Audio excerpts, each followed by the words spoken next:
The McElroy brothers are not experts, and their advice should never be followed. Travis insists he's a sexpert, but if there's a degree on his wall, I haven't seen it. Also, this show isn't for kids, which I mention only so the babies out there will know how cool they are for listening. What's up, you cool baby? It's familiar, but not too familiar, but not too not familiar. It's a new craze. Hey, good girls, do you wanna just say, hey, I wanna? Just say, hey, I wanna. Hello, everybody, and welcome to My Brother and Me, an advice show for the modern era. I'm your oldest brother, Justin McElroy. I'm your middleest brother, Travis McElroy. I'm your sweet baby brother, Griffin McElroy. And who are some good dads that you know? Let's hear it for the daddies. Ding, ding, ding. Let's give the daddies hands. This is our special show. Give just them for hands? daddies. Give the daddies hands for their special day. This is a daddy episode all about daddies. We're taking your daddy questions live on the air. Are you a daddy? Do you know a daddy? Is there a special daddy in your life?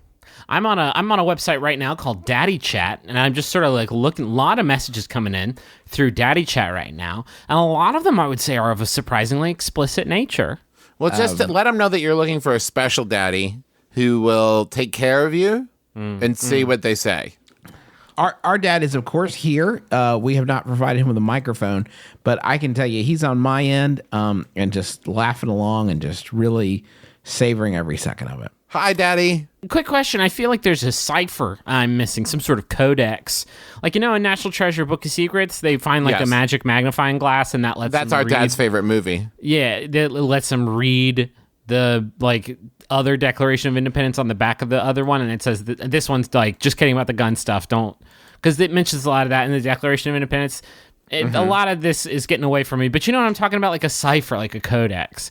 I feel like I'm missing one of those to really enjoy the Daddy Chat experience, because they keep mentioning something called cummies or kumis. Do they mean gummies? Is it an autocorrect thing? If it's an autocorrect thing, then it's autocorrecting everyone. It's a Weird. compass. That's weird. Weird. That's so weird. Maybe they're a big fan of, was there a gummy bear named Daddy Bear? Maybe that's it. Maybe this is like it's about the gummy bears. Maybe they're trying to say curries, and it's like autocorrecting like way off. Maybe So that's off. it. We're talking about some of our best dads. Who's your favorite dad? I gotta get the fuck off Daddy Chat. Yeah, I think it's broken bad. I think it might be a sex thing about pork and dads. I'm not into that. Who are some, Trav? Yeah. I'm going to name a word, and you tell me the best one of those words, like the 5 best of that word that you can think of. You This is know, the like easiest game I've ever played. Top blank that something. Oh, I blank gotcha. Somethings. Okay. Okay. The first word that I want you to rank the top 5 of is dads. Okay. The daddiest dads? Is that what I'm the doing top here? 5 dads. Top 5 dads. We'll go 5 to first order. Okay. 5th, that would be Henry Jones Sr. Correct. Griffin, number 4. Oh, I was dads. going to do all of them. That's all right. Number 4, Joseph Gordon-Levitt. Congratulations, JGL, on your baby and your promising movie career on both sides of the camera lens. Number 3 is Austin Powers Sr. Correct. That's good too. Okay. Griffin, number 2 dad of all time. Number 2 dad is, of course, French Stewart, also from Third Rock from the Sun. Congratulations, French Stewart. You're doing a great job, and we're all thinking about you today. On this your most special day. Travis McElroy, who is the number 1 dad of all time? Oh, number 1 dad. Number 1 dad. I'm going to say James Bond Sr. Well, I'm going to say our dad. Have fun Oh, at Christmas, damn it. dipshit. Our not gonna dad get is any- James Bond Sr., and you can't prove otherwise. You're not going to get any presents this year, Travis. You know that's But- what dad bases the present distribution off of. Santa delivers presents, stupid. Santa idiot. is an amazing daddy. Santa He is. is. Like he raised Fred Claus, and look how he turned out. This is our Vice show. I don't know why I started saying it like that, like a poorly conceived SNL character. But this is our Vice show where we take your questions and turn them alchemy like into wisdom. We had a great. I want to say because we haven't recorded a new episode since. As you might be able to tell from a little bit of the rust, the grime. A lot of Paul Rust on this machine. We're gonna get back into the swing of things, but I did want to say a huge thank you to everybody who came out to our New York and DC shows. They were just a hoot and a half, really. We had a blast, and thanks to the people who thanks to Hodgman for coming out and performing in our New York show, and Still Buffering and Sawbones and everybody. So the Schmanners, everybody who helped make those shows so much fun. Of course, you who came out, we really appreciate you. Yeah. And as long as we're touching on stuff that we didn't get to talk about, I snuck up to Max FunCon West, which was, as always, super fun. And the McElroys are going to be at Max FunCon East, and there's still a couple tickets available for that. We would like to see you there in September in what may be a haunted, Shining-esque hotel in the Poconos. In September, we would like to see you there. If you haven't been to Max FunCon before, it's amazing. It's really, really amazing. It's gonna be a hoot, and literally all of our A brood. a large chunk of our families will be there. Go to maxfuncon.com right now, and you can come see that. I have a question for you all, and it comes from one of our listeners. The question goes a little something like this. Brother, whoa! It goes like this question. Like this. I'm a Waluigi. I'm annoying. This question's written in a special pervert font. It's This is all dildos. It's Comic Sins. Okay. First question, brothers. I just sat down to do some work at Starbucks. The guy at the next table is clearly sketching me in his artist notebook. Jesus. I really need to get some work done, but it's very distracting. What do? I tried giving him a direct stare down, but no luck. He was probably jazzed about that. Like, oh, thank goodness. He's giving nice. this is much better. And if I do stay here, do I look at the finished product over his shoulder as I leave? And that's from Begrudging Model in Boston. Holy shit. First off, I wish you'd save this for our live show in Boston next month. This would be Dan, fantastic. this would have been a club banger. Here's the thing. The one situation in which this would be acceptable is if you are in Paris. And it's like, oh, how wonderful. It's like that scene in Before Sunset where the guy's like, hello, I made the poem for you, milkshake. And it's like, dude, fucking cool it, please. I'm just like walking around all night. I'm super tired. Can you not poem me right now, bro? There was a dude who walked up to me on the streets of Cincinnati and said, for $1, I'll do a rap on you. And I gave him that $1. Yeah. And it was not a good rap. Uh-oh. It was okay, but I don't feel like he really touched on the cornerstones of what makes me me. Yeah, sure. You get what you pay for. Well, yeah, it Can't was rap. $1, bud. I mean, that's true. Say, you should ask him if he had a $5 plan available with better raps. Is there like a VIP rap that I can pay for? Where you follow me around for a year and really construct an in-depth narrative of my life? How much does it cost for the good rhymes? Give me your dank rhymes. Good, sir. A few ways to combat this. I'm just thinking of off the top of my head, shine a very bright light in their eyes so they can't draw. If you don't want to be aggressive about it, you could just move your body around a whole lot so you can't really get a beat on your angles. Just keep turning your head, move your fingers around, because that's the trickiest part, as everyone knows, is fingers.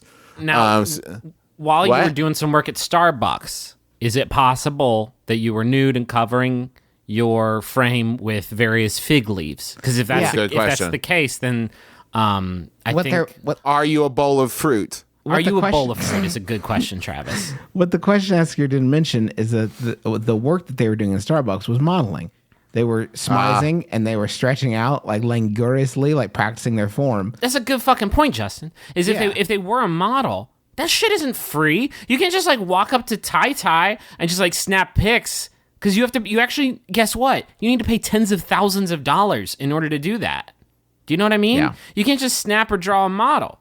They work fucking hard. Here's what you do. While you're working on your screenplay and this dude's drawing you, you start writing a scene in which a guy is drawing you. And the scene is about what a jerk he is. and then you just slowly turn the screen to him and point at it so he can read it. And if he gets offended, be like, oh, you were drawing me and I was writing you. How's it feel? How's it feel, Picasso? And then you walk Maybe their out. job is that they're a comics writer, and like you work the whole time on a word bubble to put over their picture, and then you go over like stride over very confidently with the word bubble you cut out, and just like put a word bubble coming in your mouth. It's like, what, me worry? Coming this July from the McElroy brothers. Rent 2. It's really shitty this time. It's like super duper shitty. Guess we have a partnership on our hands. You know what I was just thinking about is that this scenario that is being described from this perspective is obviously like so baffling and insane, right? It's bad. But if you look at the inverse of it, you could definitely see the artist here. You could see like their instructor being like, it doesn't matter what you're drawing. You just need to get out there and draw. If you're at the cafe, you know, if you're at Starbucks, just whip out your notepad and draw the people around you. Like, it's about drawing life. Like, they don't really think about the repercussions of that actually doing that. I Like, agree actually, with like, you, doing that to Justin. people. I agree with you right up until the point that they give him a full stare down. And it's just like, I see you. And at that point, the artist continues to do it. But the artist already started on it. Yeah, and what do what you is hard? What do you want him to do? Put like a droopy dog face on it? Like, what? No, it wasn't you. Well, it's, No, her, no, it's no. her hair, but his face, because she stared at me halfway through. Yeah. Do you guys want a Yahoo? I would love that. This one's sent in by Level 9000 Yahoo Drew Davenport. Sorry, there is a banner ad for an iced caramel macchiato at the top of this Yahoo page. I'm actually going to refresh it. Everybody knows it's from Drew Davenport, right? Okay, I can refresh it. Try and get rid of that ad because it was making my mouth just like... It was just... I think I was having cummies. I don't know what that means yet, but You probably shouldn't announce that you're having it until you figure out what it is. Okay, it's fair. Yahoo Answers user Ivan asked this one, who says, how was Snoop Dogg able to smoke for so long without getting arrested? This is an excellent question if you really ponder it. Because during E3, the video games, America's premier video games showcase, which Justin and I covered last week, there was a Battlefield 1 event where all the big names and big celebrities came out to play Battlefield 1 against each other. And Zac Efron and Jamie Foxx were there, and Snoop Dogg was there. And they were talking about how they were going to smoke so much weed while they played Battlefield. And then there was a camera on Snoop Dogg while he smoked weed playing Battlefield. And that's not legal, right? And yet I feel like there's lots of situations where Snoop Dogg's just like, I'm gonna have this weed now, and everyone's like, that's okay for you to do. No, okay, but wait. It was in California, right? That's fair. That's fair. Okay, but to extrapolate, then fucking Willie Nelson rolls up to Austin, and he's like, as long as he's touching the statue of himself on 2nd Street in Austin, Texas, he can light up the biggest spliff ever, and people are just like, it's him.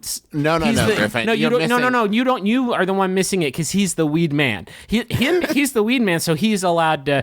Fucking Fiona Apple comes and she's gonna play a show for me and my wife in Austin, but on the way she gets pulled over in town in Texas, has a little bit of weed on her, gets arrested, cancels the show. Well, that's Fiona Apple. If she had a big old box of apples, that would be okay. But the thing is you're missing out that both Snoop Dogg and Willie Nelson are so good at weed at this point. They smoke it so good and so fast. The human eye can no longer comprehend that they are smoking weed. So, like, the authorities have been trying to catch Snoop Dogg forever. And they're like, he said he get like, this is like old style gangster, like 1920s level. Like, he told them when he was going to do it, where he was going to do it, how he was going to do it. Yes. And this is like Now You See Me 3. You had everybody was looking at Snoop Dogg. They know he smoked the weed, but when, Griffin? But when? On the camera, there's foot. You don't see. You're moving pictures. There's a moving digital But audio. if you go videos. frame by frame, you never actually see the weed touch his mouth. And yet he did it, Griffin. How? It's a Through trick his of the light. fingers? Through his what? Did he put it in his ear? I don't even know. Thing about it is, if you do anything hard enough, eventually they're just gonna let you. Yeah. Like, my best example of this is Don Rickles. Don Rickles has been doing racist jokes for so long for quite a long that time. he is the only person literally in the country that could just like drop it like any like whatever. Yeah. Like like stuff that I can't even pretend to do as a joke here in like a pastiche of Mr. Rickles' distinctive comedy, like because I would be literally crucified on a cross to death. Yes. Everybody looks at Don. He's like, "That's how Don do." That's and just- like, but that's just did it. He Don. just did it so hard. Nobody can stop him. What happened with Mr. Chong? That he did get arrested for weed, right? But so, like, when did he fall out? Like, is there only room for 3 people at the top, at the top of the ladder, or it's just like it's like the Purge 24/7 for them? And Griffin, I'll and paint Mr. you this Chong picture. got bumped down off of it. I think you mean the Purge 420. This is how it went. There was a rookie cop, first day on the job, first day on the beat. And like when they're having their morning cop meeting, their morning staff meeting, first day cop goes, "Hey, shouldn't we arrest Tommy Chong?" And everyone went, "Well, we can't. We can't do that." And he said, "Why not?" And everybody else went, What? Hey, everybody, a why fresh haven't we perspective. arrested Tommy Chong? He got arrested. He was selling a lot of paraphernalia, a lot, and he went to jail for 9 months. And that's fucking ridiculous. But according to Google, he forfeited about $120,000 in assets, paid a fine of $20,000. That's a combined loss of $140K. But he also had to give up his internet domain name of TommyChong.com. Let's just Wait, why? What? Yeah, I didn't know that was a thing that the America could take away from you. Like, so sorry, but it's gone now. You can't have TravisMcElroy.com anymore. You can't have it. Wait, why? why? You sold too many bongs, Mr. Chong. And so, that rhymes. That's fun. Have you ever thought about that, Mr. Chong? Anyway, 9 months. Give me your URL. Yoink. back to GoDaddy you go. Whoosh. Like throwing a fish back in the ocean. Wait, hold on. Is TommyChong.com available for purchase? Well, now it redirects to his Facebook page. Oh, well, Yeah. hold on. I'm going to buy it. Anyway, Snoop Dogg is. I'm not complaining. I'm not. on his page is a link to his new product line, which is, of course, you guessed it, Chong's Choice vaporizers. If you're gonna vape with Chong. I believe I will. Thank you. Listen, I'm not. No tea, no shade, no pink lemonade. Legalize it. Go fucking yes, please, please, please. I'm just saying. Like, I was at the event. I was at that Battlefield event. I smelled the duper. Like, I smelled the duper. I was like, huh, that's weird. And later I found out the source of the duper. I was like, that makes very much sense. But you could just do it if you're one of these 3 people. I hope that they're able to put a stop to this menace. Let's do a new question. By the way, someone sent us a scoreboard from that celebrity match, and who was at the top? You guessed it, Mr. Snoop Dogg. Maybe you can only arrest him if his KD starts jumping, because like you can't there's a conviction wouldn't hold up because look how fucking bad he's no scoping everybody constantly. How did Zac Efron do? Because that dude was fucking blazed out of his gourd. He's still playing. He did pretty good too, from what I heard. That dude was zambonied. We're gonna ask another question right now. I live in a small apartment in Brooklyn, New York, with 2 roommates, one of whom uses an excessive amount of toilet paper. Okay, just getting a text message here from my father. Can't mute it because it's Father's Day, and if he needs me, I thought he was in the room. Fiction. You're a dad too, so it cancels out. that's true. Good point. I live in a small apartment in Brooklyn, New York, with 2 roommates, one of whom uses an excessive amount of toilet paper. I'm not exaggerating when I say that she alone goes through at least 2 rolls alone in one day. No, you are exaggerating when you say that, because if that's true, then this person would be dead just from like all the fluid in their body being absorbed out of them by toilet paper. She might be Coneheads eating it. It's not just that I'm curious about what she does with the toilet paper. I'm sick of riding 10 stops on the subway every week with 24 rolls of TP because she never buys her own. It's gotten to the point where I'm hiding my own secret TP so as not to be caught with my pants down, so to speak. How can I get her to use a reasonable amount of TP? That's from feeling shitty in the big city. I'm a little bit disappointed that you have already gotten to buy your own secret toilet paper. Yeah. Because that was going to be my opening salvo. Absolutely, it was going to be my opening salvo. Now I'm at like get a little toilet paper sized toolbox for yourself. You can probably fit 3 or 4 rolls in there, and then put like a combination lock on it, and then write like Gerald's Dookie box. on the top. That's too perfect. A TP fiend like this is gonna find that instantly, and they're gonna bring their own lock picks or they're gonna crack it. I say you have to hide it in plain sight. Can you make curtains out of toilet paper in the bathroom? So like when you need a fix, it's like right there. And she's like, where does she get these wonderful toys? And by which I mean toilet paper. And you'll know your secret stash. It's right there in plain view. 2 rolls in one day? Yeah, I mean, I'm still very much with you there, Travis, at the first. Like, it's hard for me to mount that first sentence. This is like American Ninja Warrior, only it starts off with the 12.5-foot wall. And I just am having a really hard time scaling it so I can take on the other challenges on the course. That person alone is going through an entire package of toilet paper in like 2 weeks. What the fuck? I'm worried. This is one of the problems with our nation's hang-ups about not discussing this kind of thing in public, because maybe this person's just using a giganto wad because they think about this for a second. Okay. Yeah, unless somebody told you, like, at what point in your life, if you're using like a giganto wad of toilet paper every time you beamed, and or number one, if you're using like a giganto wad, who would ever tell you you don't need that much? Yeah. You know what I mean? There's not like a life coach for this kind of thing. There's probably someone out there using one square who's going to listen to this like, oh, fuck. I'll listen. I could use more squares. I'll put the tiger on the table and yell at it. Fucking first time I saw this Charmin commercial, it was like, it's so good. You only need 2 squares. I was like, is that? Hey, I looked at everybody in the room. I was like, hey, everyone, is that the normal amount of squares? Because I don't use a giganto wad, but I was using at that point maybe 6 or 7 because I didn't want to, I didn't want there to be any breach. And I use enough that I can trick myself into not feeling like I'm using my hand to wipe myself. Right. Which, like, by the way, let's sidestep this whole question and say, get like a dope ass bidet installed and do things in the Japanese style, which would fix everything. Yes. I mean, you would need like at least 1 to 2 squares just for a courtesy wipe. But I hope this isn't too blue, because I said I was going to put the tiger on the table and we need to confront some stuff as a nation, because this person alone is going to like take down. Hey, do you remember sequoias? They used to exist but then Melissa just went ham with her beamers and her onesies. This is called the Melissa Park. It's where the sequoias used to be. And now it's just Melissa's deforested. This is good. You confront Melissa and you say, you can keep using as much toilet paper, but every month you have to plant a new tree. Melissa, this is like when you cut down a tree, you got to plant 2.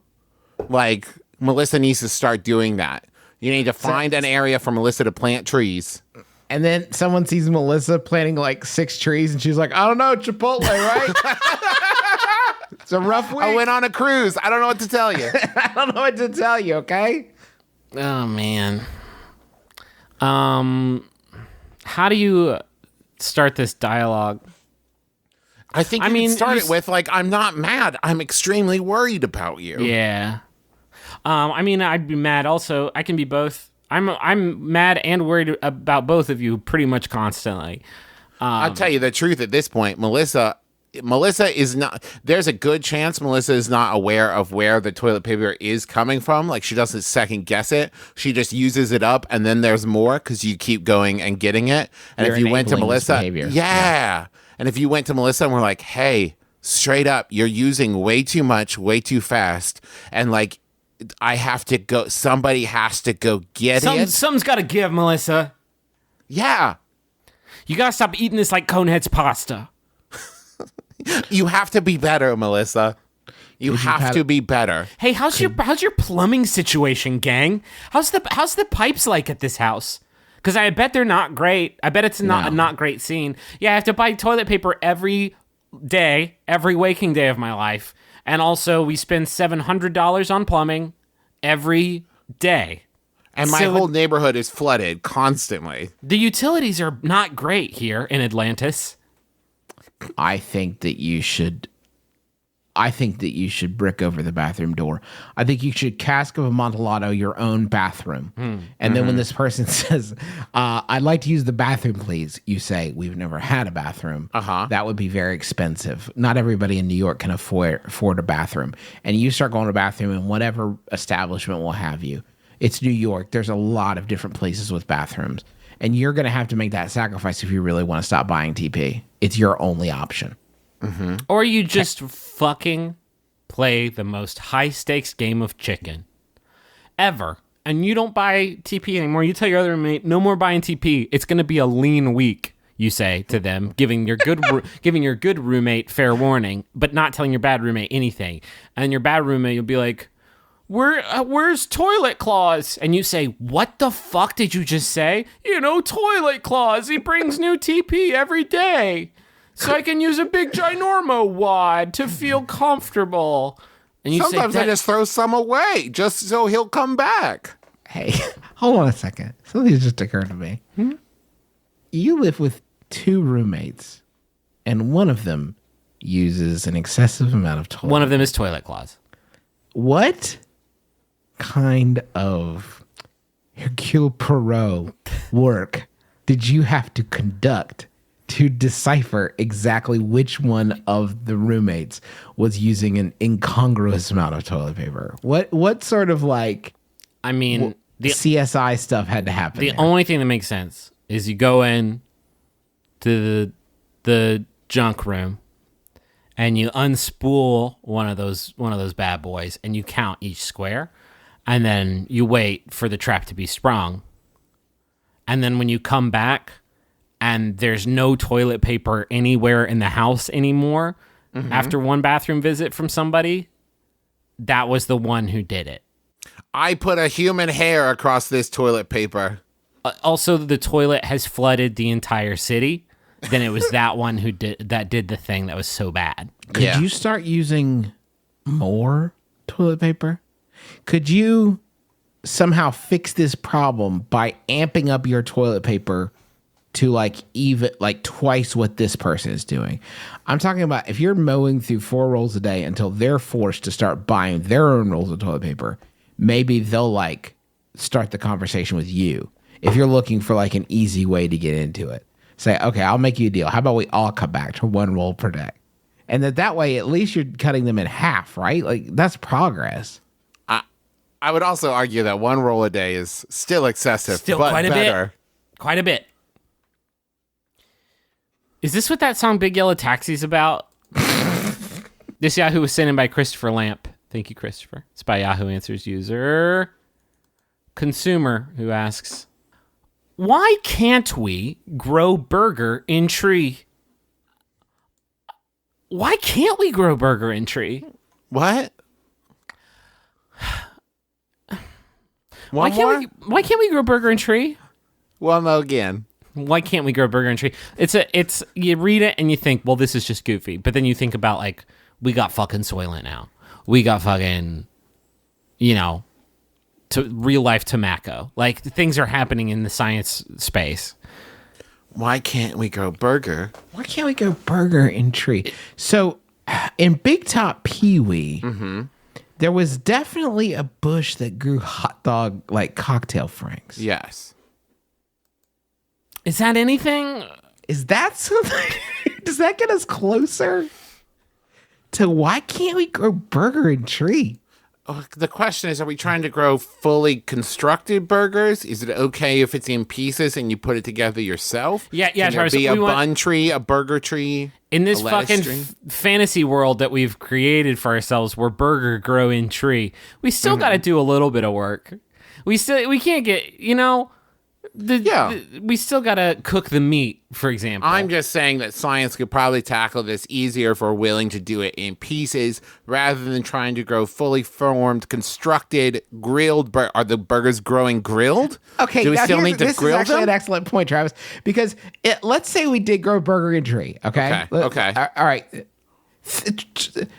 Try to think of an optimal point at which you would like a hamburger blossom to emerge, right? Yeah. If it emerged fully done and pattied out. It probably doesn't have the toppings you want on it. It would take forever to GMO the right toppings for everybody. So that's and out. it would have to be designer for everybody. The cost of that would be astronomical.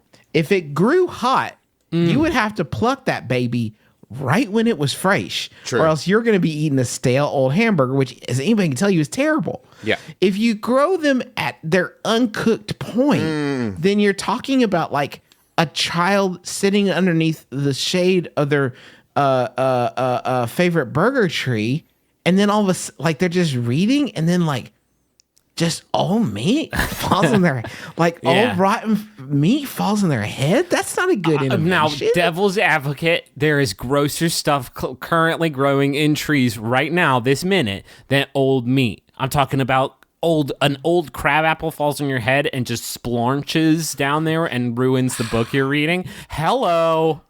You're saying that's worse than a big slimy I'm not going to go with you on this one, Griffin. Yeah, no way. That's the worst A thing. big old durian fruit falls out of a tree, hits the ground, splonk. How's the worst smell? It's I will not, say, not ideal. maybe the answer is we go underground and we grow A root them vegetable. like potatoes. Yes. So that way they're kept safe by the earth, and you pull them up and maybe they're already foil wrapped. You plant them foil wrapped. Hear me out.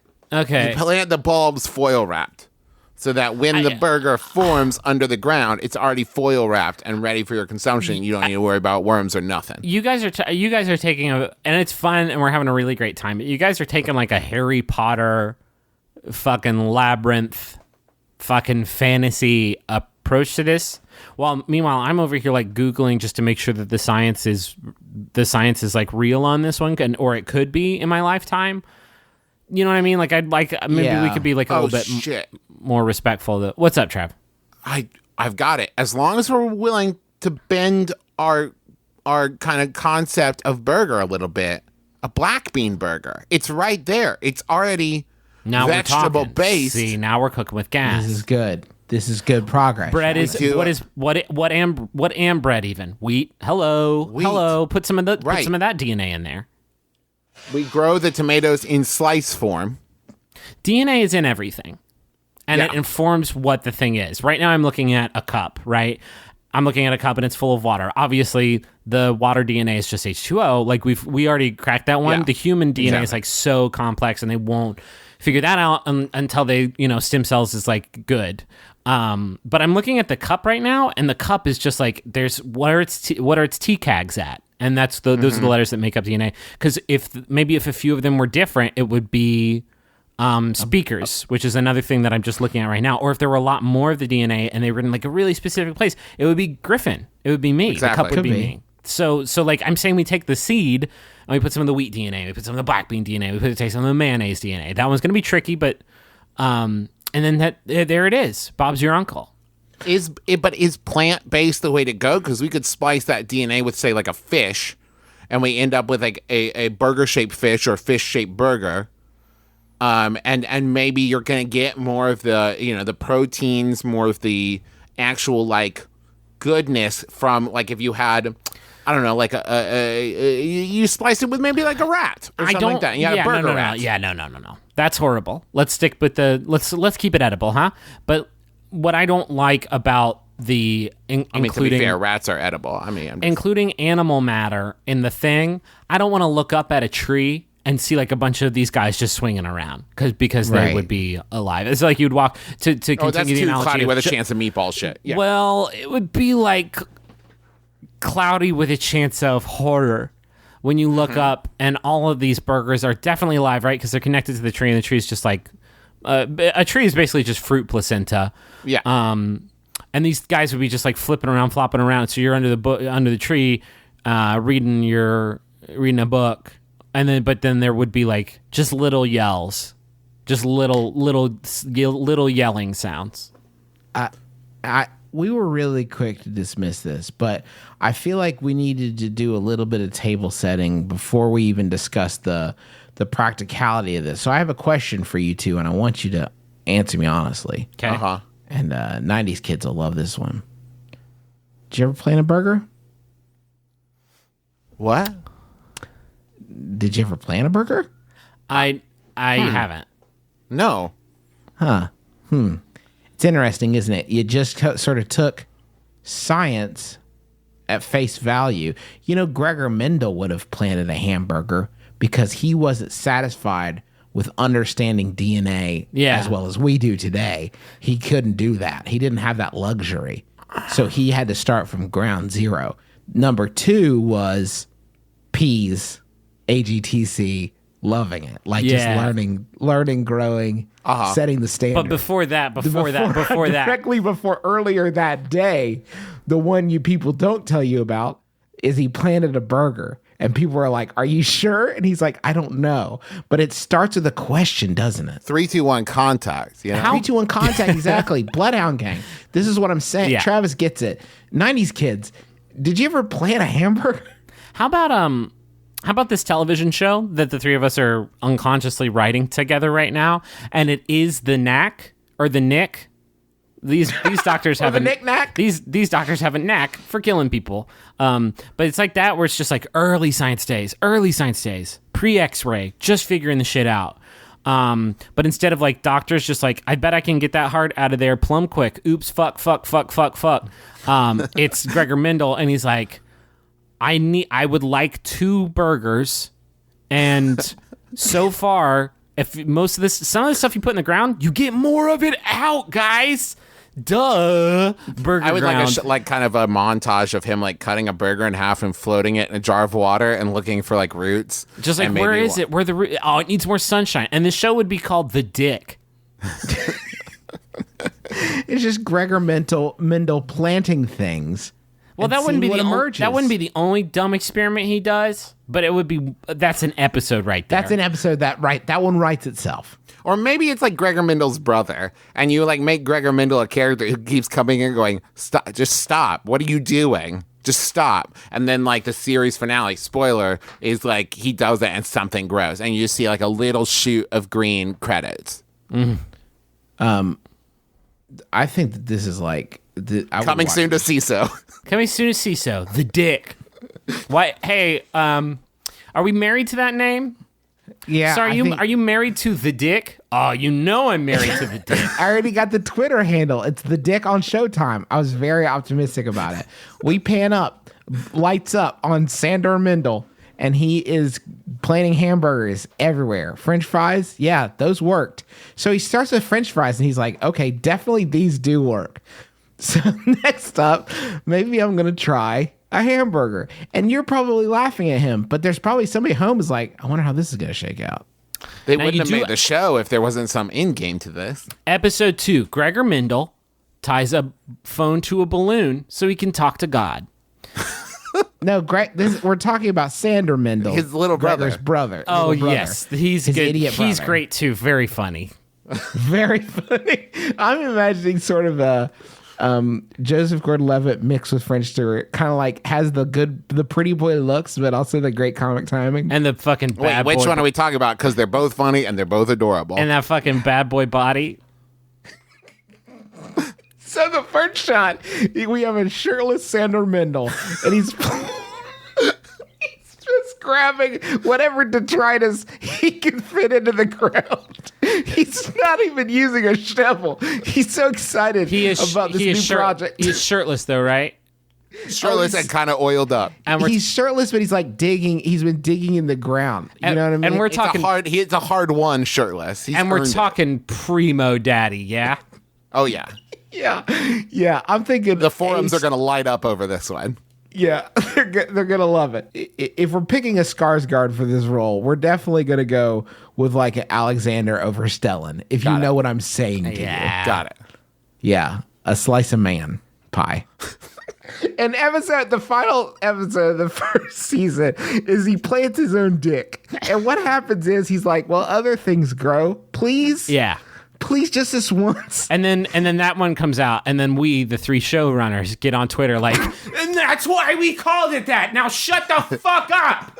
We had a plan the whole time. You guys gotta extensive trust show me Bible. for once. We have 7 seasons of this shit. The only problem is we've gotten ahead of the guy writing the Dick novels, and so he's not. Like by season 2, we are completely in undiscovered country at this point. It is completely playing by our own rule. But you know, I actually kind of like that, Justin, because the problem was everything we did in season 1, people would sit there and go like, I can tell you exactly what's going to happen. Or like, that was different than it was in like the 3rd chapter of the 8th book. And it's like, okay, we're making a separate art piece. I know that it's based on a thing, but this is a different entity. We should have gone to the money zone about 10 minutes ago. Our timing is a bit off this time, gang. That's all right. Griffin, take us there. Okay, let me throw the lever.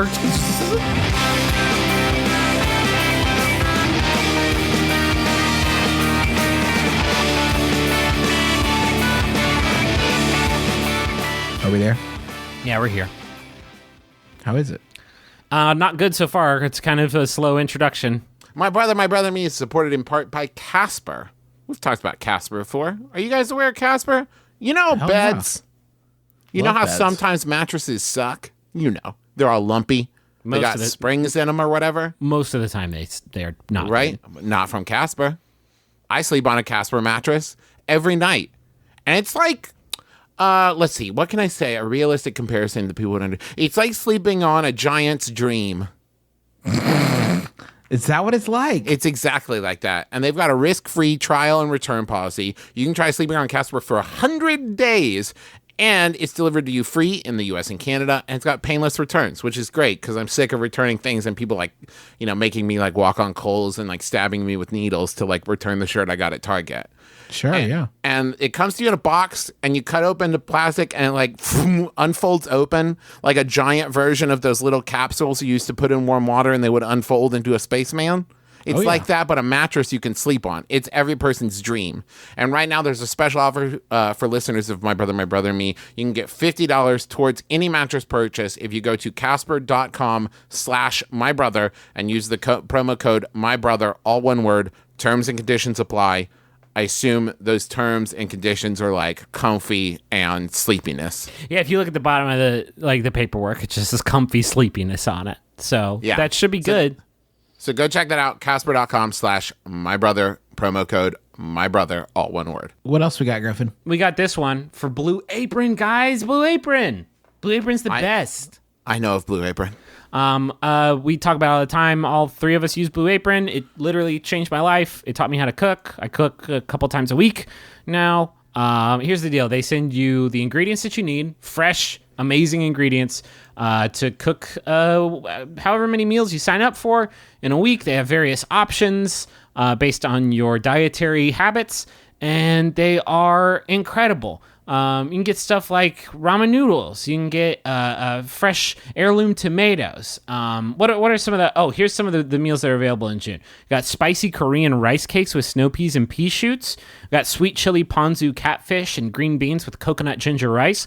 Got New England style salmon rolls with roasted potatoes and chives. What I really like about Blue Apron is we're signed up. We get 3 meals every week. If you're going to be out of town for a week, you just get online and go to the website and say, hey, I got to skip next week. And they don't send you next week. It's not a big deal. I had to do that for E3 last week, and I was heartbroken to not get the delicious meals that were sent to our door. Sure, yeah. I was so excited about Blue Apron. I was sad I was not going to be in town to cook. That is how ballin' Blue Apron is. Anyway, if you go check out this week's menu, you can get your first 2 meals free with free shipping by going to blueapron.com/mybrother. Again, blueapron.com/mybrother. I am not being hyperbolic. This is not fucking corporate shilling. That shit is amazing, and you should do it and learn to cook and get better at cooking. Okay. You sold me. Sure. I got to read the tagline. Blue Apron, a better way to cook. I'm in. Sign me up. Justin, do you have a personal message? Just kidding, Travis. I already get Blue Apron. Did you see, though? That's the kind of realistic emotion that I bring. Believed every second of it, Justin. You had me. I got a message from Mason, and this is for Autry Johnson. And the message reads this: if the fox jumps where the tigers play, the fox will break its back. And this is preferred to air before the 3rd blood moon.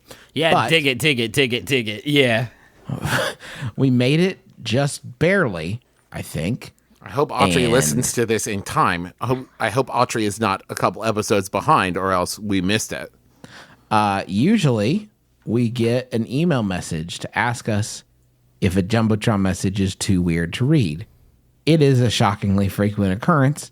Did not get a heads up on this one. Yeah. And now I'm worried that that Max Fun HQ knows something we do not know, that this is not an activation. I'm worried that we just like read a coded like dark brotherhood contract, and there's somebody Sure. out there. Well, Autry Johnson heard this and was like, "Fox jumps for the Tigers," but oh, okay, Judge Lancito, it is. I hope we got the intonation right then. Yeah. I hope we didn't accidentally put the hit out on Ito. swap a word somewhere and all of a sudden Ito's going down. Tigers So, is capitalized. I don't know if that does that matter? Does that matter? I got a message from JBW for MJB, and it reads, "Happy first anniversary to the coolest, hottest video games husband in the whole world. Our surprise wedding was the longest con of 2015, and I'm glad we're working to regain the trust of our loved ones in 2016. My life with you is more awesome than I ever imagined life could be, and I love you with all of my heart." And that is so sweet. And you know what the sweetest part about this is? What's that? We got it in the exact right window. So there. My bet there is that's because JBW bought this 6 months in advance, as we have instructed all folks to do.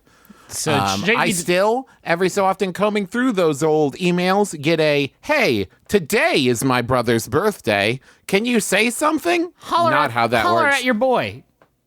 JBW, MJB, congratulations on your love, on your punctuality, on your foresight, and on your love.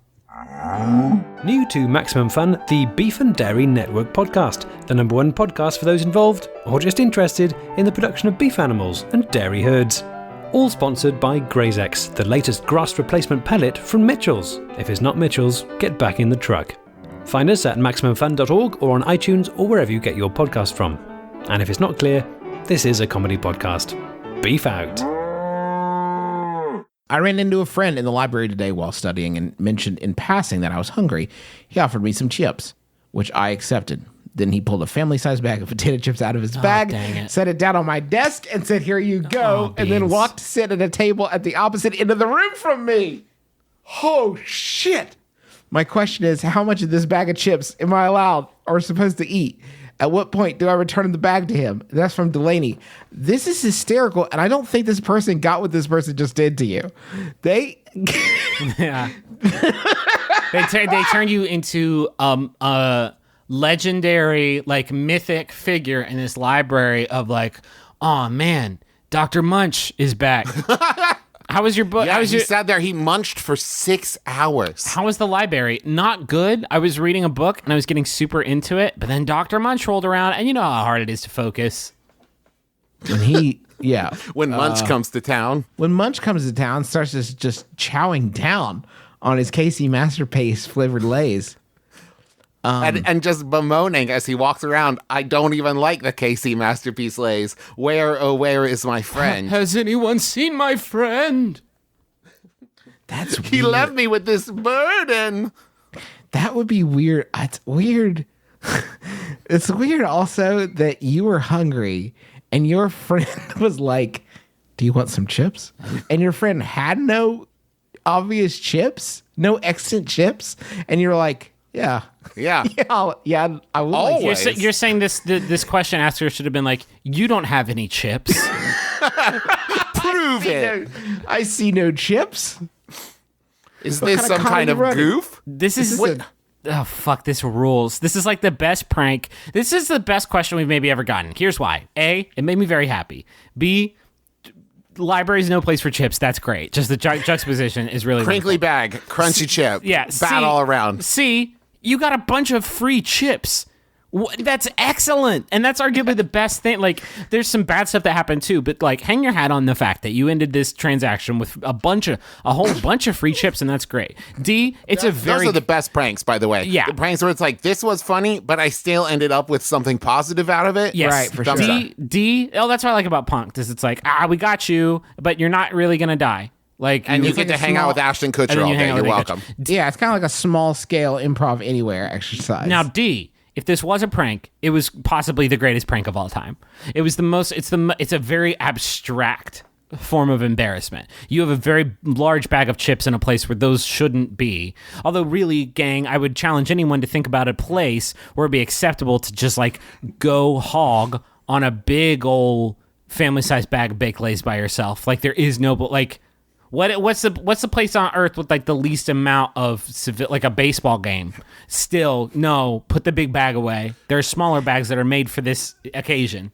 The way I can prove it's a prank is no one puts a family-sized bag of chips into their bag that was not planning their afternoon around eating those chips. Like you don't just like in case bring along a family-sized bag of Casey and then, Masterpiece Lays. And if you were, you don't hand them off and then lose contact with them. Right. You're mama birding that shit to make sure you get back for your planned chip feast later on that afternoon. You have got it on an emotional tether at all times. Like Are we all three assuming, sorry, real quick, are we all three assuming that this bag was unopened when delivered to said friend? If not, then I know, because this question actually seems like just a really solid, sturdy person. They would have said, put that back in your bag. Okay. I'm not going to eat your big open bag of chips. Thank you. Those could be very old. I have one of the things about having an almost 2-year-old living in my house now is that if a package is returned to the cupboard, then when I extract it from the cupboard and start enjoying it, say I'm about to enjoy some goldfish, a lot of times I'll get an unopened, or I'll get a pre-opened package out of the cupboard and I'll begin enjoying it. And I'll notice my wife give me kind of like a side eye, like, oh, okay. And I'll ask her like, what's up? And she'll inform me that my daughter had licked some of them or jammed too many in her mouth and put them back in the bag. Cool. So it's like, to me, in my house, if I see something opened, it doesn't exist anymore. Yeah. I'm just going to throw it away. That is marked to be thrown away in the garbage later. Because there's no way I'm going to try to like pan for that kind of gold. No, thank you. You don't have like an idea of like how to get the sticky stuff out? Like you don't have what do you mean? You know, you reach in and you touch it, and it's obviously which ones have been baby mouthed, and so you don't eat those ones. I don't see what the big deal is. Well, I tell you what, Griffin, when you come to Huntington, no, I next, appreciate I'll have the you fucking rifle pro through my tip. fucking snacks, Yeah. and just plink out the ones that my baby ate. Well, you don't need me. You could get like a sandpiper or something. And Oh, you just yeah. pour them out in a bowl, and you say, "Mr. Sandpiper, go for it." And that sandpiper will get the good ones out. Of course, then you'll have to contend with the sand fleece. Maybe I could dump them all out in a single layer, turn off all the lights, and then spray them with luminol. Yeah. And then the ones that reacted to the luminol, I could safely dispose of. Not just any luminol, sour cream and chives luminol. CSI baby touching. So that's kind of like a treat to me at the end, right? Because it's like, well, I had to spray these all with luminol, but at least they are zesty. What if you spread them out and you spray luminol all over them and then you put a black light over them and it spells out Happy Father's Day, Daddy. I love you so much. Oh my God, Baby Geniuses. You didn't even think about Baby Genius's craft work. Do you ever think about whether or not Charlie's a baby genius? But I'm not saying smart. I mean like can talk. From the movie. Can talk when you're not around. To dogs. Can dance, can break dance. Can't dance, can't break dance, can't steal the Constitution with Nick Cage. Can understand complex humor and satire. Does have, Trav. Yeah. If I could just have a moment of your time away from the podcast, were you for a second implying that in the film Baby Geniuses there was, and I believe I'm quoting you directly, complex humor and satire in the Baby Geniuses films? Oh, I mean, if you look at it, Justin, I think it's supposed to be that they made an inverse in which the babies act more adults and the adults act more childish, and it's kind of turning our whole society on its ear. So I think when viewed through that lens, you will find that the Baby Genius movie, which admittedly I have not seen, is a real cutting commentary on the American government. Okay, Trav. If you could, maybe you could go through sort of precedent for me and name some other comedies that were, real thinkers, like really challenging material. Yeah. That featured prominently little people pretending to be babies with babies' heads superimposed over. I'm going to say that's Baby's Day Out. Did not happen in that movie. That was a real baby. Let's see what else. What was it? Rugrats, the live action Rugrats that they made that was never released in America. Oh, right, the Japanese Rugrats with live babies. Yeah. That was little people with babies superimposed over them. And also the How Revenant. did that not scrub the Baby Geniuses project when they're in their first pre-pro meeting and one person's like, I got one way we could do it? How did someone say like, well, we have to come up with a better way than that or we can't make this film? I'm sorry, Doug. What the fuck did you just say? We can't Get make out. the film because the one way we have to do it is the absolute Yeah. pit. Obviously, in the first focus test, somebody was just like, I just hate this. Oh, man, I just really hate looking at this. I saw the concept art, and I hated that. And then I saw some of the stills, and I hated that the most. And you've got 2 whole hours on celluloid for this. So How did this, excuse me, producers, how did this get made? Well, we shot 90% of it, except for that. And we kept thinking we'd come up with a better answer other than superimposing baby heads onto adult little people's bodies. And we didn't. And then we were kind of pot committed. I have a question that will consume the rest of your days and the rest of the days of the listeners of the show. So if you would like to not listen to this question, just skip ahead 30 seconds. But if you're a little person performer and you are performing as one of the baby geniuses and you know that your face will be superimposed over with a baby's face, what do you do with your face while you are performing? There are several different options. Each one is worse than the one before it. It is a Russian nesting doll of just like existential horror of like, what do you do with your face while you are performing as the baby body? There had to be one actor who like committed face to match what they were doing as though it would not be superimposed with a baby face, while all the actors were like, can you fucking believe Doug? Can you believe Doug? He's doing baby faces.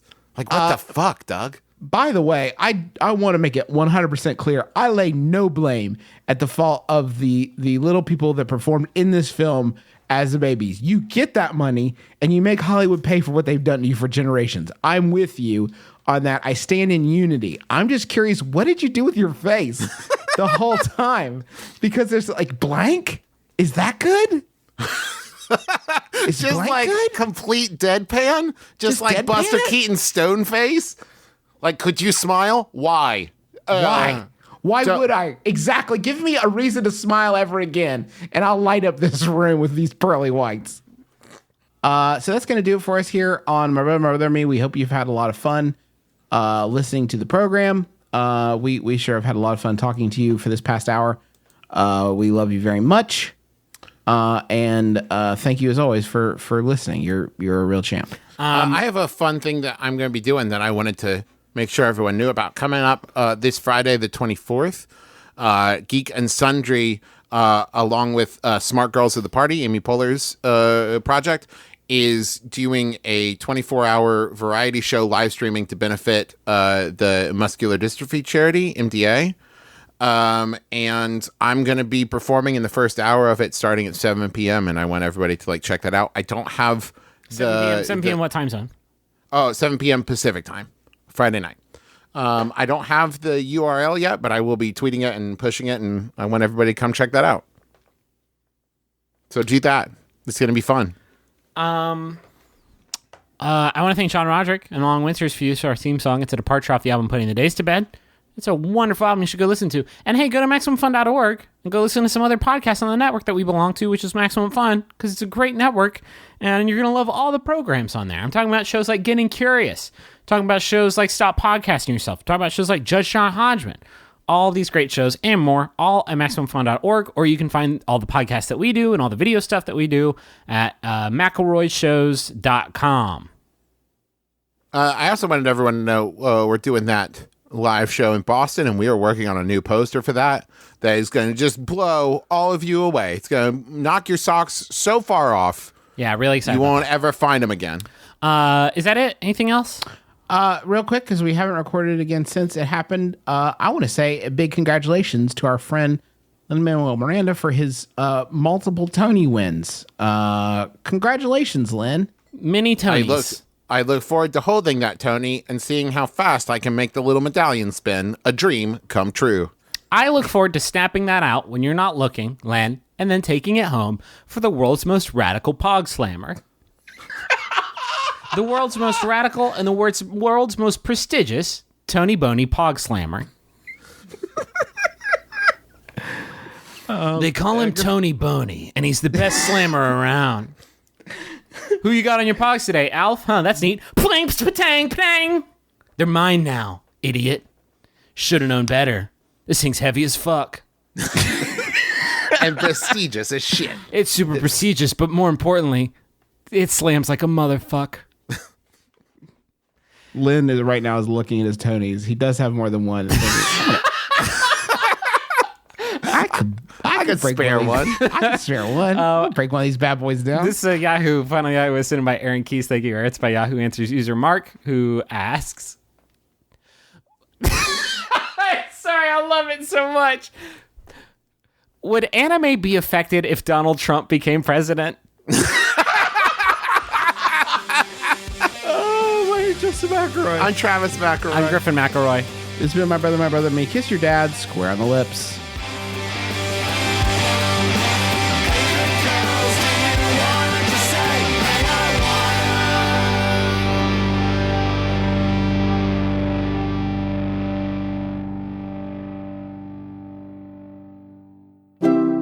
MaximumFun.org.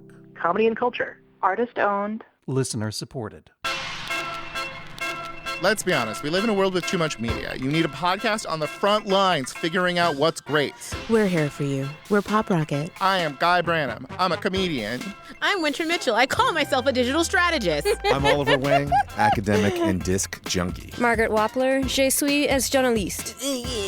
And we watch, listen to, and read everything so that you don't have to. And then we tell you about all the things that you'll love to love. Find us in iTunes or wherever you download podcasts. Pop Rocket, every Wednesday from MaximumFun.org.